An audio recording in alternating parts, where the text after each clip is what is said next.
Welcome to my channel. This is JC Rock and Metal Reviews. My name is John, and we're continuing our series of top albums of a specific year, and this year is 1971.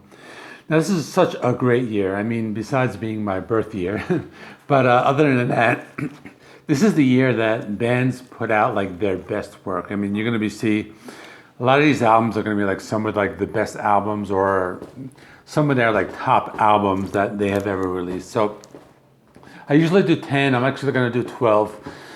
And all of these I actually did full reviews of because in the year 2020, all of these albums celebrated 50 years. So you can look for those on my channel page afterwards. But I'm going to go through these fairly quickly, so let me just jump right into it. So coming in number one is Jimi Hendrix with The Cry of Love. This was a posthumous release after his death, released on March 5th, 1971, and just has some of the recordings that were left over that were going to be on his next album.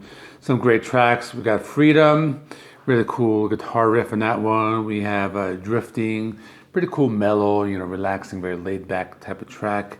And Belly Button Window, which is the last track, and also a great song. You got to like read the lyrics. It's really a very heartfelt song.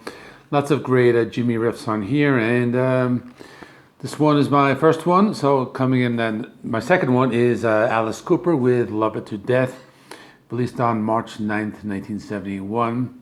Now, I have talked about this many times. I told you the story about how I bought this at a record store when I was 18 years old, and this is like one of my favorites of all time.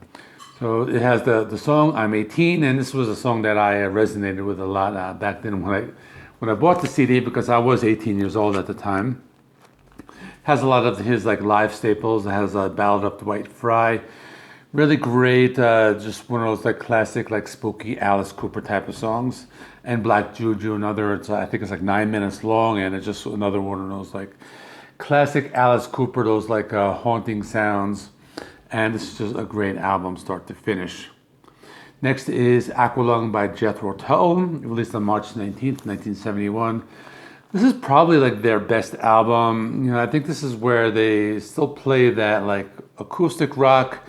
They play that like folk rock, but they also play a lot of like heavy rock, and they all mix it all together. So the title track, really great intro riff in that one. Cross-Eyed Mary, another really great one with a flute. And Iron Maiden does a really awesome cover song of this one. And Locomotive Breath, another just a great one, just really great guitar playing, and Martin Barr's in the band. And there's also a lot of like acoustic tracks like in between all of these. So this is an awesome album. I have The Doors with LA Woman, released April 19th, 1971. Another great album. Starts out with The Changeling, really great like keyboards in this one. LA Woman, great song, and lots of great guitar work in this one.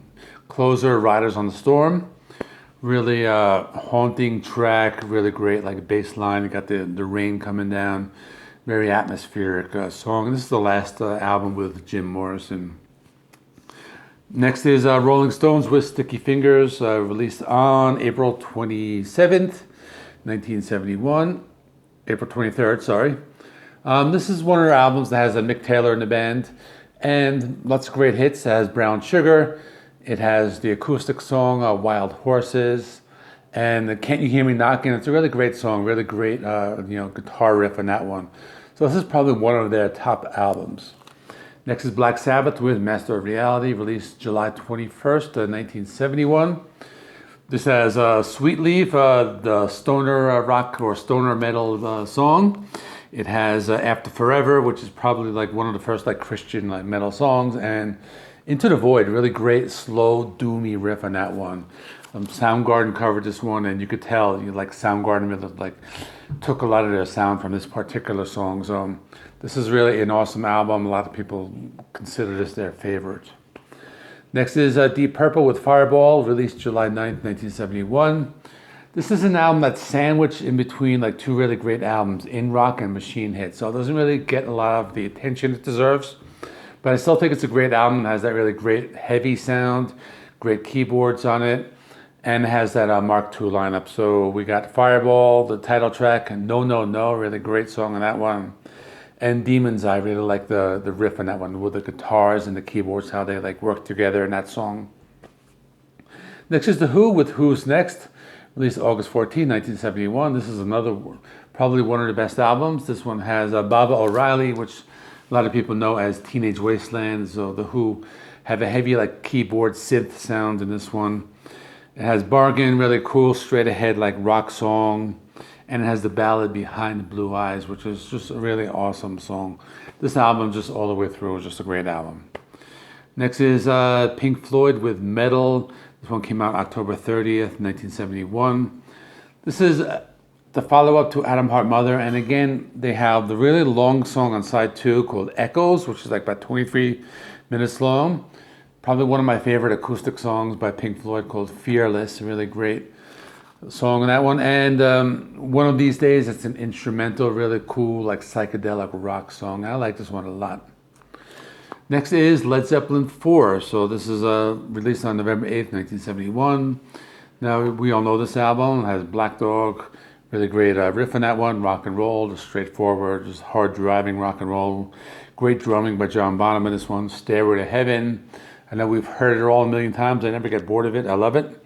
Battle of Evermore, really great song with like the, I think they're playing a mandolin or a dobro or one of those instruments. Going to California, really great song, and 4 Sticks. So such an awesome album. Next is Killer by Alice Cooper. So released on November 27, 1971, the second album by Alice Cooper Band in this year. Awesome album. So I do remember the song with Under My Wheels. And it has Halo of Flies, probably my favorite Alice Cooper song. Really awesome song. Very like a long song, kind of very proggy, very trippy. And Dead Babies kind of sounds very, kind of like a dark song, but it actually has an important message to it, you know, talking about negligent parents. And the last one I'm going to talk about is Fragile by Yes, released on November 26th, 1971. This one has lots of great songs. It has Roundabout. Really like the acoustic intro in this one, and just an awesome song. Long Distance Runaround. This is another great song. It has really great melodies in that one. And Heart of the Sunrise, just really kind of like a longer type of song. But this is just a really great album, and it has lots of like shorter tracks in between. And I do have a full review of this one. So that is all. That's my list. And comment below. Let me know what you thought. This is just the basic albums. There are so many other albums that were released in 1971. This is such an important year in music. So tomorrow I won't be doing another video, but I'll be back Thursday with 1972. And on Friday with my end of the year rockers we lost in the year 2021. And on Sunday I will be doing a live stream with the Josh Keish. So that's coming up next. Please remember, like, comment, subscribe, and check out my other stuff. I'll see you all in the next one.